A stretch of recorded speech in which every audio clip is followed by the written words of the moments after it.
For the most wild, yet most homely narrative which I am about to pen, I neither expect nor solicit belief. Mad indeed would I be to expect it, in a case where my very senses reject their own evidence. Yet mad am I not, and very surely do I not dream. But tomorrow I die, and today I would unburthen my soul. My immediate purpose is to place before the world plainly, succinctly, and without comment, a series of mere household events. In their consequences, these events have terrified, even tortured, have destroyed me. Yet I will not attempt to expound them. To me, they have presented little but horror. To many, they will seem less terrible than baroques. Hereafter, perhaps, some intellect may be found which will reduce my phantasm to the commonplace, some intellect more calm, more logical, and far less excitable than my own, which will perceive, in the circumstances I detail with awe, nothing more than an ordinary succession of very natural causes and effects. From my infancy I was noted for the docility and humanity of my disposition. My tenderness of heart was even so conspicuous as to make me the jest of my companions. I was especially fond of animals, and was indulged by my parents with a great variety of pets. With these I spent most of my time, and never was so happy as when feeding and caressing them. This peculiarity of my character grew with my growth, and in my manhood I derived from it one of my principal sources of pleasure. To those who have cherished an affection for a faithful and sagacious dog, I need hardly be at the trouble of explaining the nature or the intensity of the gratification thus derivable. There is something in the unselfish and self-sacrificing love of a brute which goes directly to the heart of him who has frequent occasion to test the paltry friendship and gossamer fidelity of mere man. I married early, and was happy to find in my wife a disposition not uncongenial with my own. Observing my partiality for domestic pets, she lost no opportunity of procuring those of the most agreeable kind. We had birds, goldfish, a fine dog, rabbits, a small monkey, and a cat. This latter was a remarkably large and beautiful animal, entirely black, and sagacious to an astonishing degree. In speaking of his intelligence, my wife, who at heart was not a little tinctured with superstition, made frequent allusion to the ancient popular notion, which regarded all black cats as witches in disguise. Not at all that she was ever serious upon this point, and I mention the matter at all for no better reason than it happens, just now, to be remembered. Pluto, this was the cat's name, was my favorite pet and playmate. I alone fed him, and he attended me wherever I went about the house. It was even with difficulty that I could prevent him from following me through the streets. Our friendship lasted in this manner for several years, during which my general temperament and character, through the instrumentality of the fiend intemperance, had, and I blush to confess it, experienced a radical alteration for the worse. I grew day by day more moody, more irritable, more regardless of the feelings of others. I suffered myself to use intemperate language to my wife. At length, I even offered her personal violence. My pets, of course, were made to feel the change in my disposition. I not only neglected, but ill-used them. For Pluto, however, I still retained sufficient regard to restrain me from maltreating him, as I made no scruple of maltreating the rabbits, the monkey, or even the dog, when by accident, or through affection, they came in my way. But my disease grew upon me, for what disease is like alcohol, and at length even Pluto, who was now becoming old, and consequently somewhat peevish, even Pluto began to experience the effects of my ill temper. One night, returning home, much intoxicated from one of my haunts about town, I fancied that the cat avoided my presence. I seized him when, in his fright at my violence, he inflicted a slight wound upon my hand with his teeth. The fury of a demon instantly possessed him. I knew myself no longer. My original soul seemed at once to take its flight from my body, and a more than fiendish malevolence, gin-nurtured, thrilled every fibre of my frame. I took from my waistcoat pocket a penknife, opened it, grasped the poor beast by the throat, and deliberately cut one of its eyes from the socket. I blush, I burn, I shudder, while I pen the damnable atrocity. When reason returned with the morning, when I had slept off the fumes of the night's debauch, I experienced a sentiment of half horror, half remorse, for the crime of which I had been guilty. But it was, at best, a feeble and equivocal feeling, and the soul remained untouched. I again plunged into excess and soon drowned in wine all memory of the deed. In the meantime, the cat slowly recovered. The socket of the lost eye presented, it is true, a frightful appearance, but he no longer appeared to suffer any pain. He went about the house as usual, but, as might be expected, fled in extreme terror at my approach. I had so much of my old heart left as to be at first grieved by this evident dislike on the part of the creature which had once so loved me. But this feeling soon gave place to irritation, and then came, as if to my final and irrevocable overthrow, the spirit of perverseness. Of this spirit philosophy takes no account. Yet I am not more sure that my soul lives than I am that perverseness is one of the primitive impulses of the human heart, one of the indivisible primary faculties or sentiments which give direction to the character of man. Who has not 100 times found himself committing a vile or silly action for no other reason than because he knows he should not? Have we not a perpetual inclination in the teeth of our best judgment to violate that which is law merely because we understand it to be such? This spirit of perverseness, I say, came to my final overthrow. It was this unfathomable longing of the soul to vex itself, to offer violence to its own nature, to do wrong for the wrong's sake only, that urged me to continue and finally to consummate the injury I had inflicted upon the unoffending brute. One morning, in cold blood, I slipped a noose about its neck and hung it to the limb of a tree. Hung it with the tears streaming from my eyes and with the bitterness remorse at my heart.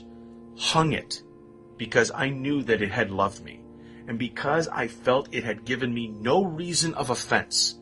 Hung it because I knew that in so doing I was committing a sin, a deadly sin that would so jeopardize my immortal soul as to place it, if such a thing were possible, even beyond the reach of infinite mercy at the most merciful and most terrible God.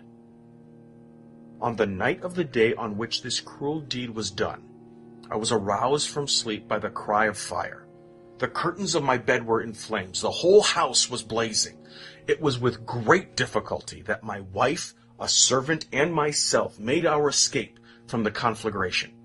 The destruction was complete. My entire worldly wealth was swallowed up, and I resigned myself thenceforward to despair. I am above the weakness of seeking to establish a sequence of cause and effect between the disaster and the atrocity, but I am detailing a chain of facts, and wish not to leave even a possible link of imperfect. On the day succeeding the fire, I visited the ruins. The walls, with one exception, had fallen in. This exception was found in a compartment wall, not very thick, which stood about the middle of the house, and against which I had rested the head of my bed. The plastering had here, in great measure, resisted the action of the fire, a fact which I attributed to its having been recently spread. About this wall a dense crowd were collected, and many persons seemed to be examining a particular portion of it with very minute and eager attention. The words strange, singular, and other similar expressions excited my curiosity. I approached and saw, as if graven in bas-relief upon the white surface, the figure of a gigantic cat. The impression was given with an accuracy truly marvelous. There was a rope about the animal's neck. When I first beheld this apparition, for I could scarcely regard it as less, My wonder and my terror were extreme, but at length reflection came to my aid. The cat, I remembered, had been hung in a garden adjacent to the house. Upon the alarm of fire, this garden had been immediately filled by the crowd, by someone of whom the animal must have cut from the tree and thrown through a window into my chamber.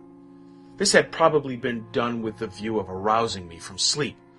The falling of the other walls had compressed the victim of my cruelty into the substance of the freshly spread plaster, the lime of which, with the flames and the ammonia of the carcass, had then accomplished the portraiture as I saw it. Although I thus readily accounted to my reason, if not altogether to my conscience, for the startling fact I just detailed, it did not the less fail to make a deep impression upon my fancy. For months I could not rid myself of the phantasm of the cat, and during this period there came back into my spirit a half-sentiment that seemed, but was not, remorse. I went so far as to regret the loss of the animal, and to look about me among the vile haunts which I now habitually frequented for another pet of the same species and of somewhat similar appearance to which supply its place. One night, as I sat half stupefied in a den of more than infamy, my attention was suddenly drawn to some black object reposing upon the head of one of the immense hogsheads of gin or of rum which constituted the chief furniture of the apartment. I had been looking steadily at the top of this hogshead for some minutes, and what now caused me surprise was the fact that I had not sooner perceived the object thereupon. I approached it and touched it with my hand. It was a black cat, a very large one, fully large as Pluto, and closely resembling him in every aspect but one. Pluto had not a white hair upon any portion of his body, but this cat had a large, although indefinite splotch of white, covering nearly the whole region of the breast. Upon my touching him, he immediately arose, purred loudly, rubbed against my hand, and appeared delighted with my notice. This, then, was the very creature of which I was in search. I at once offered to purchase it off the landlord, but this person made no claim to it, knew nothing of it, had never seen it before. I continued my caresses, and, when I prepared to go home, the animal evinced a disposition to accompany me. I permitted it to do so, occasionally stooping and patting it as I proceeded. When it reached the house, it domesticated itself at once, and became immediately a great favorite with my wife. For my own part, I soon found a dislike to it arising within me. This was just the reverse of what I had anticipated, but I know not how or why it was. Its evident fondness for myself rather disgusted and annoyed. By slow degrees, these feelings of disgust and annoyance rose into the bitterness of hatred. I avoided the creature, a certain sense of shame and the remembrance of my former deed of cruelty preventing me from physically abusing it. I did not for some weeks strike or otherwise violently ill-use it, but gradually, very gradually, I came to look upon it with unutterable loathing, and to flee silently from its odious presence as from the breath of a pestilence. What added, no doubt, to my hatred of the beast was the discovery, on the morning after I brought it home, that, like Pluto, it also had been depraved of one of its eyes. This circumstance, however, only endeared it to my wife, who, as I have already said, possessed in high degree that humanity of feeling which had once been my distinguishing trait and the source of many of my simplest and purest pleasures. With my aversion to this cat, however, its partiality for myself seemed to increase. It followed my footsteps with a pertinacity which would be difficult to make the reader comprehend. Whenever I sat, it would crouch beneath my chair or spring up on my knees, covering me with its loathsome caresses. If I arose to walk, it would get between my feet and thus nearly throw me down, or fastening its long and sharp claws in my dress, clamber in this manner to my breast. At such times, although I longed to destroy it with a blow, I was yet withheld from so doing partly by a memory of my former crime, but chiefly, let me confess it at once, by absolute dread of the beast. This dread was not exactly a dread of physical evil, and yet I should be at a loss how otherwise to define it. I am almost ashamed to own, yes, even in this felon's cell, I am almost ashamed to own that the terror with which the animal inspired me had been heightening by one of the merest chimeras which would be possible to conceive. My wife had called my attention more than once to the character of the mark of white hair of which I have spoken, and which constituted the sole visible difference between the strange beast and the one I had destroyed. The reader will remember that this mark, although large, had been originally very indefinite, but by slow degrees nearly imperceptible, and which for a long time my reason struggled to reject as fanciful, it had, at length, assumed a rigorous distinctness of outline. It was now the representation of an object that I shudder to name, and for this, above all, I loathed and dreaded, and would have rid myself of the monster had I dared. It was now, I say, the image of a hideous, of a ghastly thing, of the gallows. O mournful and terrible engine of horror and crime, of agony and of death. And now I was indeed wretched beyond the wretchedness of mere humanity, and a brute beast whose fellow I had contemptuously destroyed, a brute beast to work out for me a man fashioned in the image of the high God, so much of insufferable woe. Alas, neither by day nor by night knew I the blessing of rest any more. During the former, the creature left me no moment alone, and in the latter I started hourly from dreams of unutterable fear to find the hot breath of the thing upon my face, and its vast weight, an incarnate nightmare that I had no power to shake off, incumbent internally upon my heart. Beneath the pressure of torments such as these, the feeble remnant of the good within me succumbed. Evil thoughts became my sole intimates, the darkest and most evil thoughts. The moodiness of my usual temper increased to hatred of all things and of all mankind, while, from the sudden, frequent, and ungovernable outbursts of a fury to which I now blindly abandoned myself, my uncomplaining wife, alas, was the most usual and the most patient of sufferers. One day, she accompanied me upon some household errand into the cellar of the old building which our poverty compelled us to inhabit. The cat followed me down the steep stairs, and nearly throwing me headlong, exasperated me to madness. Uplifting an axe, and forgetting in my wrath the childish dread which had hitherto stayed my hand, I aimed a blow at the animal, which of course would have proved instantly fatal had it descended as I wished. But this blow was arrested by the hand of my wife. Goaded by the interference into a rage more than demoniacal, I withdrew my arm from her grasp and buried the axe in her brain. She fell dead upon the spot without a groan.